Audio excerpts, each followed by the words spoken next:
حج جس پر لازم ہوا وہ حج نہ کرے تو یہودی ہو کے مرے، عیسائی ہو کے مرے، مجھے اس کی پرواہ نہیں۔ اور قرآن کے الفاظ دیکھو کہ وَلِلَّهِ عَلَى النَّاسِ حِجُّ الْبَيْتِ مَنِ اسْتَطَاعَ إِلَيْهِ سَبِيلًا، اللہ کے لیے لوگوں پر لازم ہے کہ جو بیت اللہ جانے کی استطاعت رکھتے ہیں وہ بیت اللہ کا حج کریں۔ آگے قرآن کے الفاظ دیکھو وَلِلَّهِ عَلَى النَّاسِ حِجُّ الْبَيْتِ مَنِ اسْتَطَاعَ إِلَيْهِ سَبِيلًا، آگے کیا الفاظ ہیں؟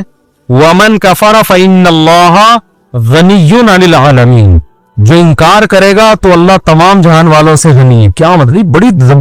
بہت بڑی دھمکی ہے کہ جو نہیں آئے گا نا استطاعت کے باوجود، اللہ کو اس کی کوئی ضرورت نہیں ہے۔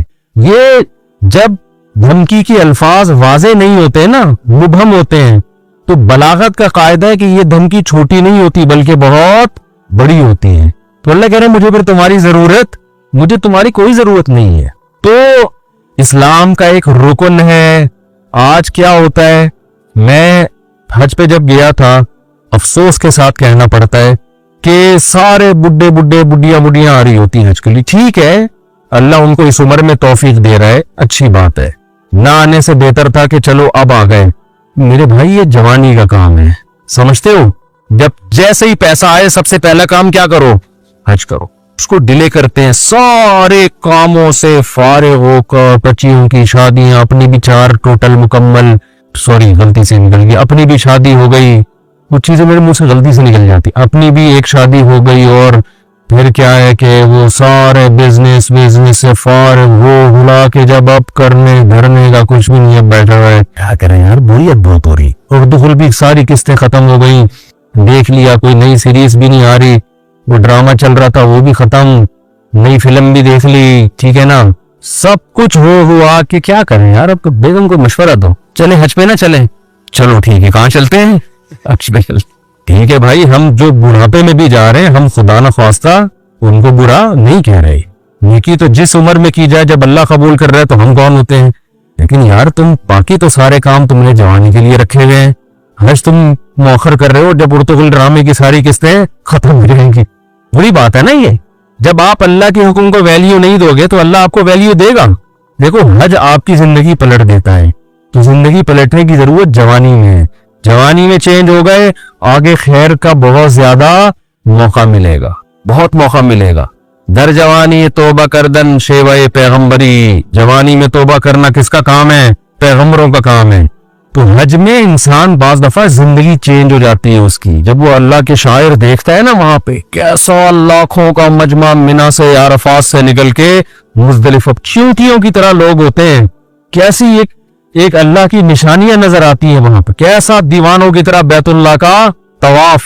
بقرعید کے 3 دنوں میں جو طواف زیارت ہوتا ہے نا، اتنا رش پوری دنیا میں کہیں نہیں ہوتا، لاکھوں روپے لوگ خرچ کرنے کے گئے ہوئے اور اللہ کے گھر کے گرد گھوم رہے ہوتے ہیں۔ ذرا کبھی چھت سے کھڑے ہو کر حرم کی چھت سے دیکھا کریں، ایک انسانوں کا سمندر ہے اور وہ سارے بیت اللہ کے گرد دیوانہ وار گھوم رہے ہیں۔ یہ اسلام کی عظمت دیکھنے کا موقع ملتا ہے، اس سے انسان کے اندر دل تبدیل ہوتا ہے۔ حج میں بڑی قربانیاں دی جاتی ہیں، اور حج تو ہے ہی ساری دیوانگی۔ حج کے اکثر احکام ایسے جن کی بظاہر کوئی لاجک نہیں ہے، اللہ نے کہا میرے دیوانے بن کے آؤ، جیسے جیسے کہہ رہا ہوں کرتے چلے جاؤ۔ کیسے عجیب عجیب کام کروائے جاتے ہیں۔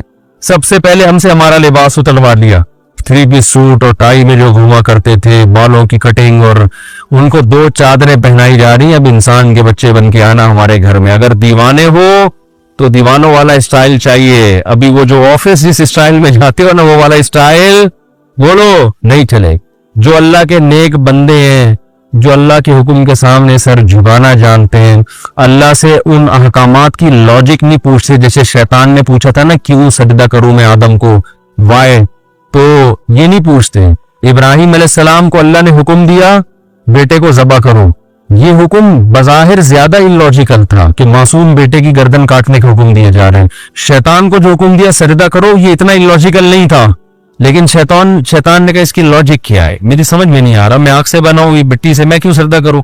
آدم علیہ السلام کو اس سے زیادہ عجیب حکم دیا گیا اپنے معصوم بیٹے کو اپنے ہاتھ سے کاٹ دیں، ذبح کر دیں، سوری ابراہیم علیہ السلام کو، لیکن ابراہیم علیہ السلام نے اس کی لاجک بولو نہیں پوچھ۔ کہا بیٹا مجھے اللہ نے حکم دیا تجھے کاٹ دوں. بیٹے نے کہا جب اللہ کا حکم ہے تو بھائی ہم کیا کہہ سکتے ہیں, بھائی کاٹ دیں آپ, میرا گلا کاٹ دیں, ذبح کر دیں. تو حج ان احکامات کی بھی یادگار ہے. تو آپ جاتے ہیں حج پہ, وہاں آپ جانور ذبح کرتے ہو, آپ رمی کرتے ہو, وہاں شیطان نہیں ہے, وہ تو ایک نشانی ہے 3, لیکن آپ پتھر مارتے ہو, رمی کرتے ہو. کیوں؟ ابراہیم علیہ السلام نے یہاں شیطان کو کنکریاں ماری تھی جو آپ کو بہکا رہا تھا کہ اپنے بیٹے کو کیوں ذبح کر رہے ہو, کیا بگاڑا اس نے؟ ابراہیم علیہ السلام نے شیطان کو دلائل سے جواب نہیں دیا, پتھر اٹھا کے مارے. اللہ نے کہا تم جاؤ وہاں کنکریاں پھینکو. اب اللہ وہ تو ابراہیم علیہ السلام تھے, وہاں تو سچی مچی کا شیطان تھا, میں کیوں کنکریاں پھینکوں؟ تو اس کا مطلب جب آپ نے کیوں کر لیا تو آپ کس کی لسٹ میں آ گئے؟ شیطان کی. کیسا عجیب حکم ہے, جا کے 7 کنکریاں مارنی بھی ایسے ہیں. یا تو ہوتا نا وہ اٹھا کے مارو تو سمجھ میں آتا ہے, ایسے پھینکنی ہے جا کے. حاجی 10-15 لاکھ روپے یہ کرنے کے لیے جا رہا ہوں, خرچ کرتا ہے یہ کام کرنے, ایک طوفان لوگوں کا کنکریاں مارنے کے لیے. کیوں؟ کس کا حکم ہے بھائی؟ اللہ کا حکم ہے, اللہ کا آرڈر ہے. لباس اتار لیا اپنا, کتنا مشکل کام ہے انسلا لباس پہننا, 3-4 دنوں میں دماغ ٹھکانے آ جاتا ہے. پھر جب ہم پہنتے ہیں نا اپنی شلوار قمیض, ایسا سکون ملتا ہے یار. میں جب حج کرنے گیا تو مینا میں تو 3 دن سویا نہیں احرام کی حالت میں نا, کیونکہ رش اتنا, بہت, جتنا بھی وی آئی پی ہے جو ٹینشن ہوتی ہے. پھر مینا میں میرا بستر لگ گیا ایک صاحب کے ساتھ, وہ بغل مجھے دکھا رہے ہیں اپنی, کہ دیکھ لے بھائی یوں کر کے سو رہے ہیں, ان کی بغلیں ماشاءاللہ. میں نے کہا یار اس کو اب کیا کرے آدمی, اس کو کیا کرے یار, یہ مجھے کیوں دکھا رہے ہو بھائی؟ نیند ہی نہیں آ رہی ہمیں اس ٹینشن سے کہ کسی کے پسینے کی اسمیل آ رہی ہے, کسی کی بغلیں کا مطالعہ کرنے کا موقع مل رہا ہے, اس کا کیا ہے؟ انسان کو گھن آتی ہے نا ان چیزوں سے. لیکن لا رفث ولا فسوق ولا جدال فی الحج, آپ کو چیخنے چلانے کی اجازت نہیں ہے. کہ کیا کر رہا ہے, تجھے تمیز نہیں ہے حج کرنے کی؟ میں یہ بھی کہہ سکتا تھا نا ٹھڈا اڑ, یہ کیا مجھے بغل دکھا رہے ہیں, بازو نیچے کر. نہ اللہ کہتے ہیں یہ نہیں چلے گا وہاں پہ. اللہ کیوں نہیں چلے گا؟ اللہ کہیں گے کیوں کیا تو کس کی فہرست میں؟ شیطان نے کیوں کیا تھا؟ نہیں, جھگڑا وگڑا نہیں ہے, جو جیسا ہے برداشت. ٹریول ایجنسی آپ کے ساتھ ظلم زیادتی کر رہی ہے, چپ, آ کے پھر کلاس لو ان کی. یہاں پہ ٹریول ایجنسیاں بڑی ہوشیار ہوتی ہیں, ان کو پتہ ہے آنے کے بعد کون پوچھتا ہے, ٹھیک ہے نا. تو جو ہوگا کیوں کی اجازت نہیں ہے, کیوں والا کام شیطان کا ہے. فلا رفث ولا فسوق ولا جدال فی الحج, کوئی گناہ نہیں کرنا, بد نظری نہیں. موقع بد نظری کے بہت ملیں گے. نہ, یہاں آپ کو نظر اٹھانے کی اجازت نہیں ہے, وہاں بھی نہیں ہے, لیکن یہاں زیادہ گناہ ہے. اپنی بیوی سے بھی آپ ریلیشن قائم نہیں کر سکتے وہاں پہ احرام کی حالت میں, تو نامحرم سے کیسے آپ لذت حاصل کر سکتے ہو؟ تو پھر احرام کی چادریں بنوائی جا رہی ہیں, خوشبو لگانے پر پابندی, بال توڑنے پر پابندی, جوئیں مارنے پر پابندی. اب تو بڑا وی آئی پی حج ہو گیا. صحابہ کرام کے تو 1-2 مہینے کے احرام ہوتے تھے. حدیث میں آتا ہے بعض صحابہ کے سروں میں نا جوئیں گر رہی ہوتی تھی نیچے, ٹھیک ہے نا. قربانی کرو, حلق کراؤ, اب کیا کرنا ہے؟ اب طواف زیارت کرنی ہے. بقرعید کے 3 دنوں میں اللہ اتنا رش ہوتا ہے, ان 3 دنوں میں کیوں کا بول دیا تو کس کی لسٹ میں آ جاؤ گے؟ کیوں نہیں, جاؤ طواف زیارت کرو. اتنی پبلک, 3 عظمت والے دن ہے نا یہ ایام نہر, عظمت والے دن ہے. پھر کیا کریں؟ طواف زیارت کر کے واپس آ جاؤ مینا. ابھی تو آئے تھے, اللہ نے کہا اب واپس جاؤ, بس جو میرا بندہ ہوگا وہ یہ کام کرے گا. آخر میں اینڈ کیا نکلتا ہے؟ پروٹوکول کیا ملتا ہے آپ کو؟ جب آپ نے اتنی قربانیاں دی, عرفات کا وقوف کیا آپ نے, عرفات میں لمبی دعائیں مانگنا سنت ہے, عرفات کا وقوف بھی کر لیا, قربانی بھی ہو گئی, اس کے صلے میں اب ہو سکتا تھا اللہ تعالیٰ حکم دیتا کہ اب میرے بندوں کو مفت کھجوریں بانٹی جائیں, میری طرف سے آرڈر ہے. اللہ کہتے ہیں اب کیا ہوگا تمہارا دن؟ جو تھوڑی بہت پرسنالٹی دی بالوں کی وجہ سے, وہ بھی بولو, جب وہاں سے آؤ گے سر چمک رہا ہوگا. لوگ کہیں گے یہ کیا ہو گیا, آپ جاتے ہوئے تو آپ ایسے اتنے حسین نہیں تھے. کچھ لوگ یہ شعر ایسے ہیں, لیکن یہ بات خوب سمجھ لیں, حج یا عمرے میں حلق کرانا, ٹرین کرانا ضروری نہیں ہے, قصر بھی کرا سکتے ہیں. ثواب 3 گنا زیادہ ہے حلق کرانے میں, سمجھتے ہو. لیکن قصر کرانا بھی کیا ہے, بال ایک کورے کے برابر چھوٹے کرنا بھی کیا ہے, جائز ہے. تو جو کام جائز ہوتا ہے اس پہ کسی کو ملامت نہیں کی جاتی. میں نے جب پہلی بار حج کیا, میرے اتنے بڑے بڑے بال تھے, میں نے ان بالوں کی قربانی دے کے ٹرین کرا لی. آپ کو پتا ہے اتنے بڑے بال ہونے میں بڑا ٹائم لگتا ہے. ہم نے ٹرین کرائی, ہم نے کہا یار یہ سنت ایک دفعہ ہم زندہ کریں گے, حلق کی سنت ٹرین کرا لی ہم نے. عمرے میں بھی ٹرین کرائی, حج میں بھی ٹرین کرائی. دوبارہ میں عمرے پر گیا, میں نے ٹرین نہیں کرائی, میں نے قصر کرا لیا. میں نے کہا چلو حلق کی سنت زندہ کر دی ایک دفعہ, اب ہم قصر کرا لیتے ہیں تاکہ گھر میں تھوڑی سی عزت ہو ہماری. اسی کی وجہ سے تھوڑی سی عزت گھر میں شادی شدہ آدمی کی ہے, کہاں کیا عزت ہوتی ہے آپ کو پتا ہے, تھوڑی سی بالوں کی وجہ سے عزت رہ گئی ہے, وہ بھی ٹرین کرا لی تو ختم ہو جائے گی, دہشت گردی کا جڑ سے خاتمہ ہو جائے گا. تو تھوڑی سی تو دہشت رہے نا, جڑ سے تھوڑی خاتمہ کرنا ہے دہشت گردی. خیر بہرحال ثواب حلق میں ہی زیادہ ہے, ٹرین کرانے میں ہی زیادہ ہے. لیکن میں نے کہا اب میں عمرہ کرتا ہوں تو حلق کراؤں گا, تو قصر کراؤں گا. قصر کرا لیا. جہاز میں لوگ تانے دے رہے تھے مجھے, یار آپ مولانا ہو, آپ نے عمرہ کیا, ٹرین یہ کیسا عمرہ ہے, یہ کیسا عمرہ ہے. تو یہ پھر شرعی حدود سے کیا ہے, زیادتی ہے. جب اللہ نے اجازت دی ہے تو آپ کو ملامت کرنے کا حق, میں نے کہا اب تو میں قصر ہی کراؤں گا, کیونکہ آپ کو اعتراض کی ہوا ہے اس پہ, میری مرضی. تو اللہ سے آگے نکلنے کی کوشش نہ کریں. بعض دفعہ بعض لوگ, میں جب جدہ میں تھا تو وہاں میں نے دیکھا بہت سے لوگ یہاں 5-6 سال سے جاب کر رہے ہیں, عمرہ نہیں کر رہے. وہ میں نے کہا کیوں نہیں کرتے عمرہ یار, تمہارے تو حرم اتنا قریب ہے. کہہ رہے یار ٹرین کرانی پڑے گی, ہم نہیں کرا سکتے. میں نے کہا قصر کرا لو یار. بعض لوگ ٹرین نہیں کرا سکتے, ان کو وہ کہہ رہے یار نہیں ہم نہیں, وہ کہہ رہے ہم ٹرین میں بہت عجیب سے لگ رہے ہوتے ہیں. تو جب اللہ نے آپشن دیا ہے تو چلو, میں نے کہا یار بالوں کی قربانی نہ دو, یہ تو اللہ نے اجازت دی ہے نا, تو قصر کرا لو. تو ان کو پتہ ہی نہیں تھا کہ قصر بھی ہو سکتا ہے. تو اس لیے آپ حج عمرے سے اس وجہ سے رک جائیں کہ ٹرین کرانی پڑے گی, یہ غلط ہے. عمرہ کرے ٹرین سے. اگر آپ کو بہت زیادہ نفرت ہے تو بہتر تو یہی ہے کہ کرا لیں, قربانی دے دیں اللہ کی خاطر. لیکن اللہ نے آپشن دیا ہے کس کا, قصر کا بھی آپشن. ایک پورے کے برابر بال چاروں طرف سے کاٹ لیں تو بھی ٹھیک ہے.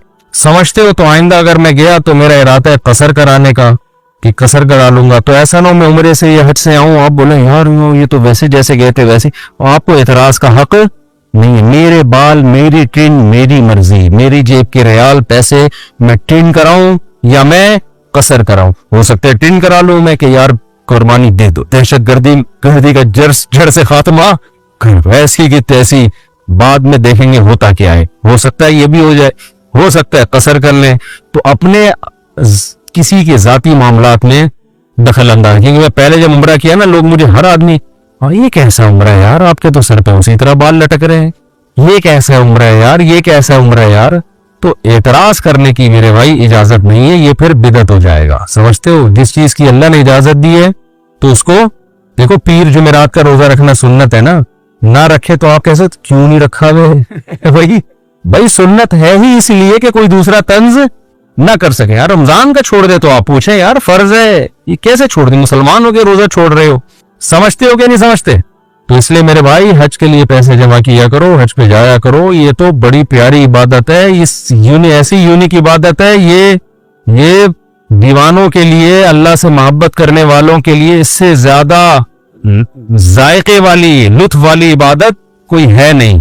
جب بھی کوئی غیر مسلمان ہوتا ہے, میرا تجربہ ہے, مشاہدہ ہے, اس کی سب سے پہلی خواہش ہوتی ہے کہ مجھے بیت اللہ کا حج مل جائے, کیونکہ اس کے دل میں اللہ کی خالص محبت ہے نا, تو اس کی خواہش ہوتی ہے کہ کسی طرح بیت اللہ چلا جاؤں. اچھا, حج کے مسائل جب سنے جاتے ہیں نا تو لوگ کافی پریشان ہوتے ہیں. دیکھیے نبی صلی اللہ علیہ وسلم نے جب زندگی میں آپ صلی اللہ علیہ وسلم نے حج کیا تو اسلام میں وہ پہلا حج تھا جو اسلامی طریقے کے مطابق کیا گیا ہے. تو کیسے ہوا, کتنے آرام سے, جیسے جیسے نبی صلی اللہ علیہ وسلم نے کیا صحابہ نے بھی ویسے ہی کر لیا. تو اس لیے لوگ کچھ, میں چہروں پہ دیکھ رہا ہوں, لوگ کچھ پریشان سے ہو رہے ہیں, کیا کرنا پڑے گا, پتہ نہیں کس مشکل میں پھنس جائیں گے. تو مفتی انعام صاحب کے ماشاءاللہ 19واں حج ہوگا آپ کا, 19واں یا 20واں حج ہوگا, تو وہ بہت ایکسپرٹ ہیں. حج کا فلسفہ کیا ہے 5-10 منٹ میں آپ کی خدمت میں پیش کروں گا. دیکھیں اللہ تعالیٰ نے ہمیں پیدا کیا نا, ہم ڈارون کی تھیوری کے قائل نہیں ہیں کہ ہم نمبر سے بنے ہیں, اس پہ بہت سارے سوالات ہوتے ہیں. سائنس اس بارے میں مذہب کے خلاف نہیں ہے, کیونکہ کوئی یہ بات ثابت شدہ نہیں ہے کہ ایوالو ہو کے ہم وجود میں آئے ہیں. انسانی آنکھ, ناک, کان خود بخود کچھ بھی نہیں بن سکتا. میں اکثر بیانات میں ایک مثال دیتا ہوں, میرے سامنے یہاں گلاس رکھا ہوا ہو اور بیان کے دوران میرا ہاتھ اس گلاس پہ لگے اور گلاس گر کے ٹوٹ جائے, تو آپ مجھ سے پوچھنے کا حق رکھتے ہیں کہ مفتی صاحب آپ نے گلاس کیوں توڑا. کیا خیال ہے, حق رکھتے ہیں؟ میں کہہ سکتا ہوں کہ میں نے توڑا نہیں ہے بھائی، بیان کے دوران غلطی سے ہاتھ لگا اور وہ گلاس ٹوٹ گیا. آپ میری بات مان لیں گے، ٹھیک ہے بھائی، ہو جاتا ہے بعض دفعہ بیان کے دوران خطیب کو جوش آتا ہے اور وہ گلاس توڑ دیتا ہے. لیکن اگر یہ گلاس ٹوٹا ہوا تھا، میں نے اٹھا کے جوڑ دیا، سمت بانڈ لگا کے، الفی لگا کے، آپ مجھ سے سوال پوچھیں کہ مفتی صاحب آپ نے گلاس کیوں جوڑا، اب میں یہ کہہ سکتا ہوں کہ اتفاق سے جڑ گیا. میرے ساتھ اگر آپ لوگ شریک ہوں گے نا، بس زیادہ ٹائم نہیں لوں گا، 10 منٹ میں بات کمپلیٹ کروں گا. اب آپ یہ کہہ سکتے ہیں، آپ یہ کہیں گے مفتی صاحب آپ نے گلاس کیوں جوڑا، میں کہہ سکتا ہوں میں نے جوڑا نہیں ہے، خود بخود جڑ گیا ہے، حسن اتفاق ہے، بائی چانس ایسا ہو گیا، یہ کہہ سکتا ہوں میں؟ یہ میں نہیں کہہ سکتا. اس سے ایک سادہ سا اصول ہمیں پتہ چلا، چیزیں بائی چانس ٹوٹتی ہیں، جڑتی. آپ جملہ ہی کمپلیٹ نہیں کر رہے، یہ فل ان دا بلینک سے کیا جا رہے نہیں ہے کہنے میں، کیا کتنا ٹائم لگتا ہے. تو بھائی جڑتی نہیں ہے خود بخود. گلاس کا جڑنا اتنا پیچیدہ نہیں ہے جتنا انسان کا جڑنا. 2 آنکھیں ادھر کھوپڑی میں جا کے فٹ ہوئی ہے سیدھا، 2 کان ادھر جا کے فٹ ہوئے، دل ہمارا سینے میں فٹ ہوا، پورا ہمارا جو مغز ہے وہ کھوپڑی کے اندر فٹ ہو گیا. اتنی پیچیدہ مشین، یہ جو ڈیجیٹل کیمرہ ہے یہ انسانی آنکھ کی کاپی ہے. کیا اس کیمرے کے بارے میں کوئی کہہ سکتا ہے ایوالو ہو کے یا آٹومیٹیکلی وجود میں آ گیا ہے؟ تو جو اوریجنل ہے وہ کیسے وجود میں آ گئی ہے آٹومیٹیکلی؟ تو یہ بہت بڑی پھینکی ہے ڈاروین نے کہ ایسا ہو سکتا ہے، ہوا ہو. اس نے بھی کوئی فیکٹ کے طور پہ اس کو بیان نہیں کیا، حقیقت کے طور پہ بیان نہیں کیا ہے، بلکہ ایک بات کی ہے کہ شاید ایسا ہوا ہو. تو اس شاید کو ہم نے پیغمبروں کے مقابلے میں لا کے ایسا اس پہ یقین کر لیا ہے کہ 100% ایسا ہی ہوا ہوگا. تو یہ ممکن نہیں ہے. تو ہم خدا کے ماننے والوں میں حج وہی کرتا ہے جو خدا کے وجود پر یقین رکھتا ہے. جس کو خدا کے وجود کا یقین نہیں ہے تو وہ کیوں حج کرے گا بھائی؟ وہ اس کے لیے تو اللہ ہی نہیں ہے، تو پھر اللہ کا گھر کیا اور منی کیا اور عرفات کیا، یہ سب باتیں اس کے لیے بے معنی ہو جاتی ہیں. اب خدا کو ماننے والے کی 2 قسمیں ہیں. ایک وہ ہے جو مانتے ہیں، بس ایسے مانتے ہیں کہ ہے کیا کریں، ہے تو کیا کریں بھائی. بہت سے ایسے لامذہب لوگ ہیں جو کہتے ہیں ہم گاڈ پہ بلیو رکھتے ہیں، اس کائنات کو کسی نے بنایا. آپ آرٹیفیشل انٹیلیجنس سے پوچھیں تو اس کا بھی یہ جواب ہے کہ کوئی گاڈ ہے، کوئی ہے جس نے اس کائنات کو بنایا اور اس نظام کو چلایا ہے. لیکن اللہ ایسے ماننے والوں کو مانتا نہیں ہے. یہ ایسے ہی ہے جیسے آپ کہیں یہ میرے والد صاحب ہیں، یہ میری والدہ ہے. والد صاحب آپ کو کوئی کام کہتے ہیں، آپ کرتے نہیں ہیں. آپ آئی ڈی کارڈ میں اپنے نام کے ساتھ والد صاحب کا نام ڈالنے کے لیے تیار نہیں ہے، لیکن آپ سے جب پوچھا جاتا ہے کہ آپ کے والد صاحب کون ہیں، آپ کہتے ہیں یہ جمشید صاحب میرے والد صاحب ہیں. تو جمشید صاحب بولیں گے بیٹا ایسے تکلف کی ضرورت کیا ہے جب تم میری ایک بات مانتے نہیں ہو، آئی ڈی کارڈ میں اپنا نام میرے نام کے ساتھ ڈالنے کے لیے تیار نہیں ہو. تو یہ خام خام میں تکلف کہ یہ میرے والد صاحب ہیں، یہ میری والدہ ہے، اس تکلف کی ضرورت نہیں ہے. تو خدا کے ماننے والے بھی 2 قسم کے ہوتے ہیں. کچھ تو ایسے ہوتے ہیں جو جیسے انگریزوں میں آپ نے دیکھا ہوگا جب کوئی پرابلم ہو کہتے ہیں اوہ مائی گاڈ، کہتے ہیں نا، گاڈ کو تو وہ بھی مانتے ہیں. اب آگے گاڈ ان سے کیا مطالبہ کرتا ہے؟ گاڈ کہتا ہے زنا حرام ہے، بدکاری حرام ہے. انگریز مانتا ہے اس کو؟ کہتے ہیں جاؤ، کہتے ہیں ہماری انڈیویجول لائف ہے، ہم انڈیپینڈنٹ ہیں، ہم جو چاہے کریں. گاڈ کہتا ہے کہ شراب حرام ہے، گورا مانتا ہے اس کو؟ اگر نہیں کہیں گے نا سب لوگ تو مجھے ذرا خوشی ہوگی. جی بالکل. گاڈ کہتا ہے کہ لا تقل لہما افن، بوڑھے ماں باپ کے سامنے اف بھی مت کرو. گورا کہتا ہے اف تو دور کی بات، بڑھاپے میں اولڈ ہاؤس میں جمع کرا کے آ جاتا ہے وہ، ٹینشن ہی ختم کرو بھائی. گاڈ اس بات پہ راضی ہوتا ہے؟ گاڈ تو کہتا ہے وَوَصَّيْنَا الْإِنسَانَ بِوَالِدَيْهِ، ہم نے وصیت کی ہے کہ اللہ کے بعد سب سے بڑا حق کس کا ہے؟ ماں باپ کا.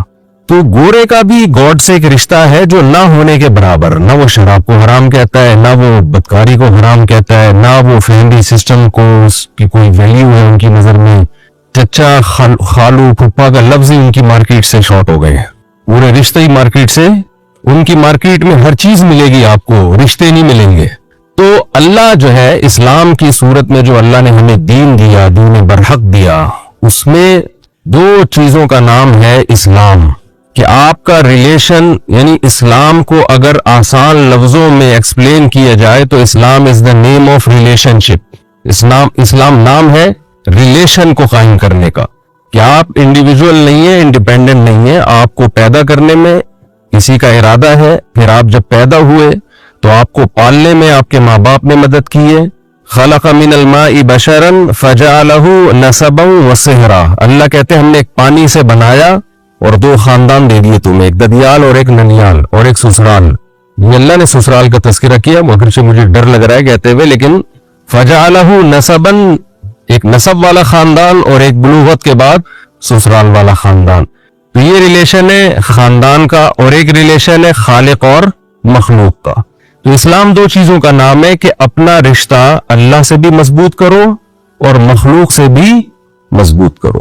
مخلوق سے ریلیشن کیسے مضبوط ہوگا اس کی ڈیٹیل بیان کی ہے، ایسے گوروں کی طرح ہوائی باتیں نہیں کی ہے، ویمن رائٹس اور ہیومن رائٹس، خام خواہ کے فضول نعرے ہوائی جس کا کوئی سر نہ پاؤ. آپ انگریزوں سے پوچھیں کہ ویمن رائٹس کیا ہیں تو وہ کہیں گے کہ ہر خاتون سے آپ اچھے طریقے سے بات کریں، کسی سے آپ دل آزاری نہ کریں. بھائی ہیومن رائٹس کیا ہے؟ بھائی سب چوری نہ کریں اور کسی پہ ظلم نہ کریں. لیکن اگر آپ اسلام سے پوچھتے ہیں کہ خواتین کے حقوق کیا ہیں تو اسلام کہے گا کس خاتون کی بات کر رہے ہو. بھئی ماں کی بات کر رہے ہو تو اس کی الگ رائٹ ہے، بیٹی کی بات کر رہے ہو تو اس کی الگ رائٹ ہے، بہن کی بات کر رہے ہو تو اس کی الگ رائٹ ہے. بیٹی کے رائٹ کیا ہے؟ آپ اپنی وراثت سے اس کو محروم نہیں کر سکتے. انگریزوں میں یہ حق ہے، مغربی دنیا میں حق ہے کہ آپ بیٹی کو وراثت نہ دینا چاہیں تو آپ کا یہ رائٹ ہے. اسلام میں کیا ہے کہ بھئی آپ بیٹی کو وراثت سے محروم نہیں کر سکتے. تو رائٹ کس میں زیادہ ہوئے؟ اسلام میں زیادہ ہوئے نا. تو ایک ایک رائٹ کی ڈیٹیل بیان کی ہے، ماں کے حقوق، بیوی کے حقوق، بیٹی کے حقوق، بہن کے حقوق. اسی طرح اسلام میں خالق کے بھی کچھ حقوق ہیں. صرف اوہ مائی گاڈ کی حد تک آپ نے خدا کو یاد نہیں کرنا، اتنا کافی نہیں ہے. تو اللہ نے مخلوق کے خالق سے ریلیشن کے لیے ہمیں 5 ارکان دیے ہیں. سب سے پہلے تو کلمہ توحید ہے کہ اس کے ساتھ کسی کو آپ نے شریک نہیں کرنا. یہ باتیں چل دی. اصل تو آپ کے گائیڈ ہیں مفتی انعام صاحب، میں بھی ان سے سیکھتا ہوں الحمدللہ، اور مجھے پچھلے 2021 یا 22 میں نے حج کیا تھا تو مجھے بہت کچھ سیکھنے. ابھی بھی میں نے مسائل حضرت سے ہی سیکھ رہا ہوں، کیونکہ دیکھیں یہ حج ایسی چیز ہے جو کتابوں سے نہیں آتی. اور یہ یاد رکھو جو بیوی کے ساتھ حج پہ جاتے ہیں بہت ثواب ملتا ہے، لیکن وہاں جھگڑے بہت ہوتے ہیں، گم جاتی ہے بیوی، پھر ملنے پر بہت افسوس ہوتا ہے بعض لوگوں کو.